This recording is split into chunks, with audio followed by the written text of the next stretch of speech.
तर नमस्ते मंडळी. कशी आहे वस्तू? अशी वस्तू घडवायला देवानं आवडीनं आणि सवडीनं वेळ काढायला लागतो. अशी वस्तू कोणाच्याही दारात घडत नाही.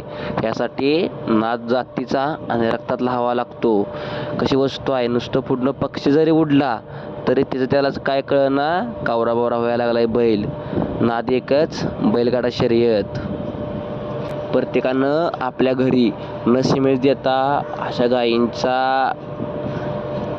प्रत्येकानं आपल्या घरी अशा वस्तू तयार केल्या पाहिजे. अशा वस्तू तयार करायसाठी सिमेंट देणं बंद केलं पाहिजे आणि चांगल्या नैसर्गिक रेतन करून चांगला असा देखणा बैल चांगल्या रेतन करून असा देखण्या बैलाचं रेतन प्रत्येकानं आपल्या खिल्लार पालकांनी केलं पाहिजे. व्हिडिओ कसा वाटला कमेंट करून अवश्य आपलं मत सांगा. चॅनलला सबस्क्राईब करा अशाच प्रकारे नवनवीन व्हिडिओ बघण्यासाठी. व्हिडिओ शेवटपर्यंत बघितल्याबद्दल धन्यवाद. नाव आहे याचं जलवा.